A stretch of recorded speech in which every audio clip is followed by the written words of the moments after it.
Recently, the Bank of Canada Governor Tiff Macklem was called in front of the Federal Finance Committee in his most recent hearing, and we got a whole bunch of information around the trajectory of the Canadian economy and what we can expect moving forward. We talked about inflation and where we're at in terms of the labor market and some questionable takes from Jagmeet Singh of the NDP. We're going to talk about that, as well as the people calling out Tiff Macklem's forward guidance, not believing what he's saying is actually going to happen in the future, as well as some stuff that pissed me off pretty significantly around the questions that were asked around the Bank of Canada governor. We'll get to that, along with the balance sheet issues that show the Bank of Canada is actually in the negative in terms of their cash flow for the first time ever. Some new questions around that. And finally, we'll get into whether or not I actually think interest rates are going to go up at the next decision. This shows a whole bunch of different inflation data, and we're going to take a look at this before we go into the Bank of Canada's testimony at the Finance Committee meeting. We've got a new number for the total CPI, this blue one, the 5.9 here.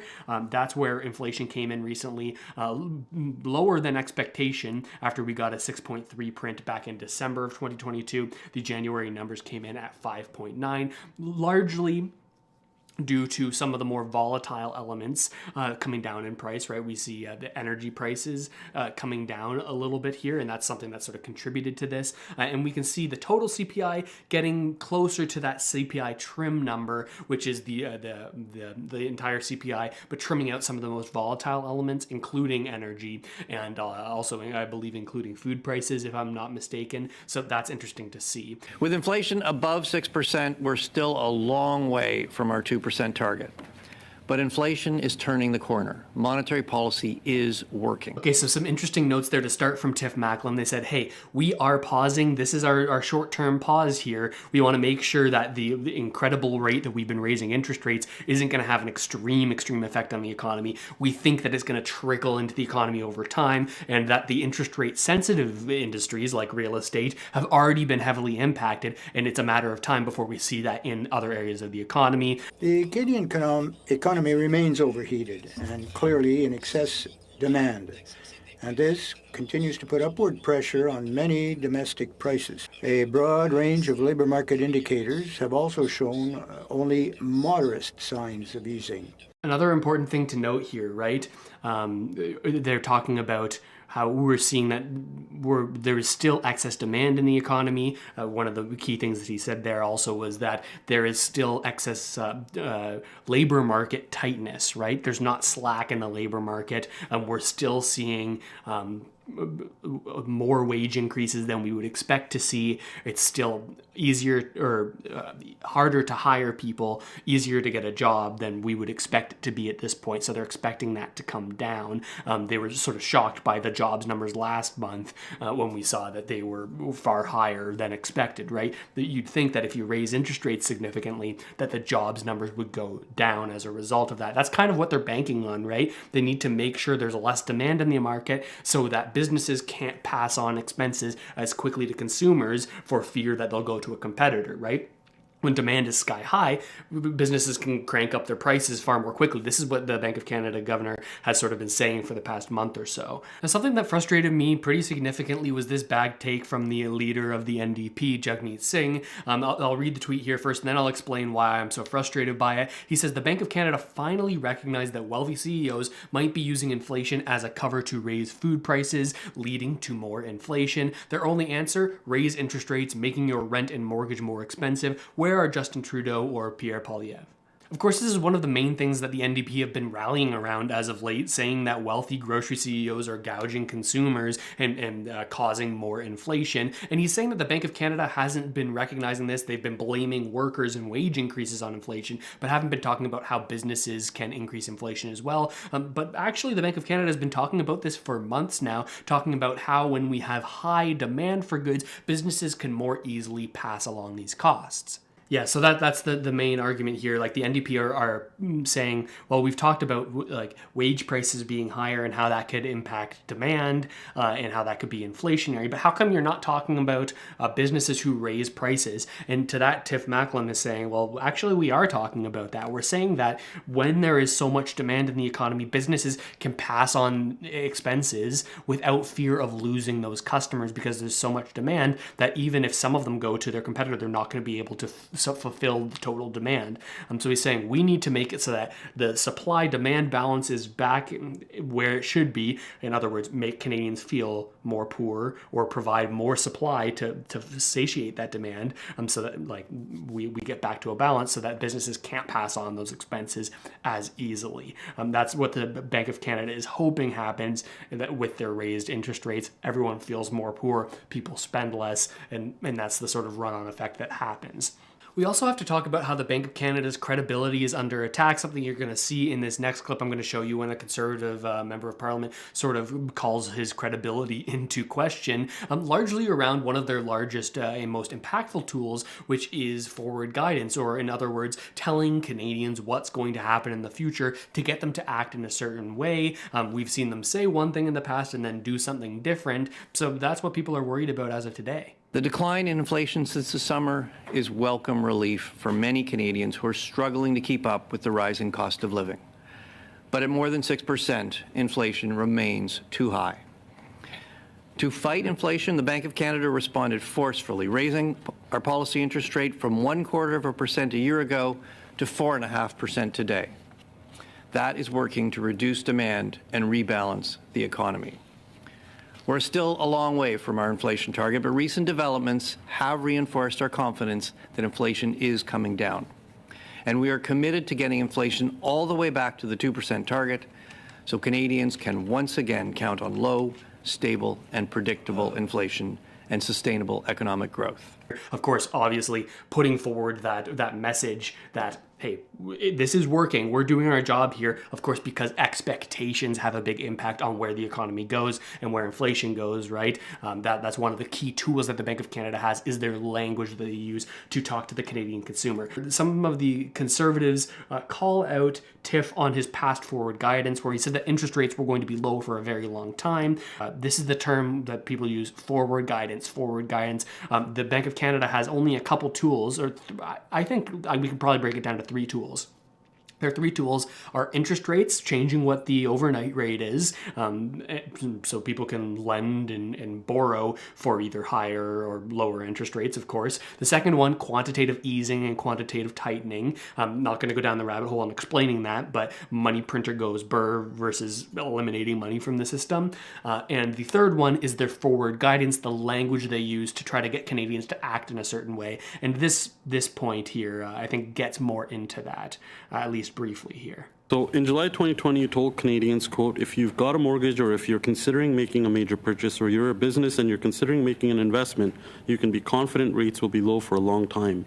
Interest rates are now at 4.5, 18 times higher than the 0.25 rate in February last year. You've also admitted your previous statements that there would be deflation instead of inflation and that inflation would be transitory were a mistake. Given this record, what assurances can you give Canadians that efforts you and the bank are taking today will work and not make Canadians' finances worse? A fair question, right? And I think one that Tiff doesn't want to be asked, right? Because his credibility, he's calling his credibility into question, saying, why should we trust you in saying that you're going to get rates down to 3% by the summer of this year and to 2% by halfway through next year, when you just said inflation was transitory in general and underestimated what you needed to do to get the economy back into a sort of balanced state, right? Let's hear his response. MP Howland, we are at the time. Governor, I'll give you 15 seconds, but we got to be pretty strict to get through this round. Yeah. I think the assurance I can give to Canadians is we have acted forcefully. As soon as we saw the momentum in the economy really picking up and inflation rising, we've raised rates forcefully. It's starting to work, and Canadians can be confident that Canadians expect us to get inflation back to 2%, and we're determined to do just that. Now, we've already talked about one way that the NDP have sort of frustrated me in the way that they handle this situation, but I also want to show you something from the Conservative Party that, quite frankly, pisses me off, and on stream I kind of ranted about this pretty significantly. The way that questions are asked, not to get to the root of an issue, but to just build up their ammo stash, building up a big pile of snowballs to throw at their opponents instead of actually trying to help Canadians. Yes, please. Thank you, Chair. Thank you, Governor and Deputy Governor, for being here today. Governor, in January's monetary report, you indicated upward pressures on prices stems from problems such as labor and difficulty sourcing goods, such as building material or food, as you've highlighted today as well. Would canceling domestic policies such as a carbon tax, the escalator tax on excise duties, and the luxury tax, which all have a negative impact on production, as we know, help to ease those supply issues? Those are built into our projection. Yes, they have effects. Those are built into our projection. So then would you agree that eliminating those domestic policies, like the carbon tax, would that help to bring down the inflation? The carbon tax, so the increases in the carbon tax that have been announced are adding about 0.1% to inflation in each year of our forecast. But we know it's still adding to it. Would you agree that eliminating those domestic policies, including the excise tax, that would help you to fight inflation? If the carbon tax was not increased, our estimates are that inflation in our forecast would be 0.1% lower in each year. It would be lower. Thank you. So that's the thing that I got frustrated with. Can you guess why I'm frustrated with that? Jasrat Singh here is the finance critic for the Conservative government, and I feel like this question wasn't actually to try to get any insight from the Governor of the Bank of Canada or get any clarification on understanding things. I feel like that question was kind of trying to bait so that he would have something in question period to sort of throw back at the Liberal government and say, even the Bank of Canada governor agrees that the carbon tax is a bad idea. Now, regardless of whether or not you like the carbon tax or not, you think it's a good idea or not, I think it's frustrating when you see this sort like kind of gotcha type question where it's like clear that he just wants to get the little soundbite of the Bank of Canada governor saying the carbon tax is inflationary so that he can go then like spit that back at the Liberal government. I don't know what the answer is, but this kind of like gotcha question is something that really pisses me off. And I don't know if you guys feel the same way, but it's like, you're not asking a question of the governor. You're not trying to get any insight. You're not trying to enlighten Canadians about some detail that you think they don't understand. You're looking for ammo. And that kind of frustrates me. And this is where I think these live streams, you guys get a little bit of a deeper view on some of my thoughts on these things because I have the opportunity to expand. I'm seeing some people agree. Yeah, exactly. He's trying to point out an obvious issue. I agree, but yeah, you're right. You're right, Mata Tat Tat. I agree, but to be fair, he didn't answer his question directly. Yeah, he didn't until the end there, right? But I think that he gets the sense that he's being used for these partisan types of games. He's trying to avoid that, and that's why he didn't just say yes, it wouldn't be inflation. It would be inflationary because that's the answer. Yes, the carbon tax adds to inflation. He was very clear not to say it in that way, and he was saying if there weren't the carbon tax increases that are planned, inflation would be 0.1% lower. Like being very clear of the amount so that he can't take it out of context. The question of the bank's negative income right now, right? Well, because of the relationship between the bonds they're holding and the interest rates they're paying on settlement balances, the sort of balances that big banks have at the Bank of Canada. Right now, the Bank of Canada is paying out more interest than they're making on the bonds that they're holding, and as a result, for the first time in their history, are actually losing money. Now, Chrystia Freeland has talked about allowing them to sort of defer this debt and pay it back when we're back in normal times where the bank typically makes around $1 billion a year. Of course, Tiff Macklem saying we don't optimize our operations for profit, but saying in the future it's projected that they will be back in the green or in the black, I guess you call it, and they'll be able to pay off that debt. So essentially the bank for the first time in its history is now in a loss position. Since we last spoke, you've now gone and made an arrangement with the Minister of Finance that she's going to allow you to keep your retained earnings. I guess my question is, would you agree that essentially this arrangement amounts to Canadian taxpayers bailing out the Bank of Canada because of its quantitative easing program? We can basically retain future gains to offset the losses. Every major central bank has engaged with QE. We're all faced with a similar situation. In fact, Canada's balance sheet as a proportion of GDP is smaller than most. This is a good solution. The cash flow or the mechanics of how this will work is, as you described, it's an odd situation. It's also a temporary situation.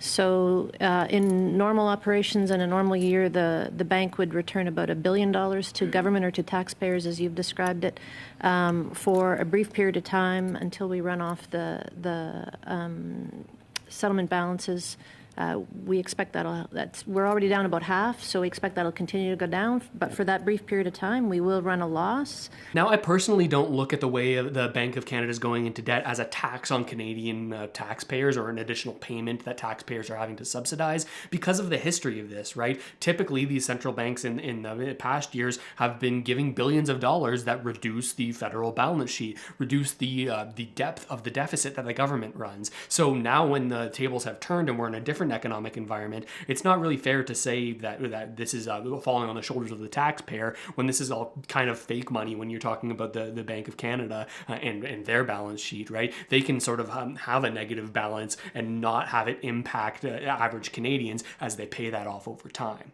Now, taking all of this stuff into consideration and all the different data points that the Bank of Canada is looking at, do I think that there will actually be an interest rate increase at their next policy decision? Will they have to turn it up a notch again to actually get the economy to go into excess supply instead of excess demand? Are they going to have to follow suit like the states and keep on raising rates? It seems like the two paths in the road are diverging between what the states are doing and what Canada is doing, which is not usual, right? Typically, we have Canada following in lockstep exactly what the Federal Reserve is doing. Do I think interest rates will go up next month? No, I don't. I believe, in this case, I believe the Bank of Canada. That they're going to pause and see how things play out, especially given inflation came down as of the numbers we got yesterday, right? And what we talked about at the beginning of the stream, that inflation beat expectations. We expected it to be at 6.1%. It was at 5.9%. Macklem can take a sigh of relief. Thank God my hand's not going to be forced to raise interest rate. It's at least at this next policy decision. If we have an abundance of data that comes back and says, well, jobs are still tight, inflation is ticking back up, then I think he's going to be like, oh shit, we got to raise rates again because we don't want this to go on longer than we need it to be. I hope these highlights have given you a better idea of where the Canadian economy is at and where we could be going. If you haven't already done so, make sure to subscribe to the channel, like this video so you can keep on getting Canadian-focused financial updates just like this one. And with all that said, thanks so much for watching, everybody. I really hope this video helped you out at least a little bit, and I'll see you next time.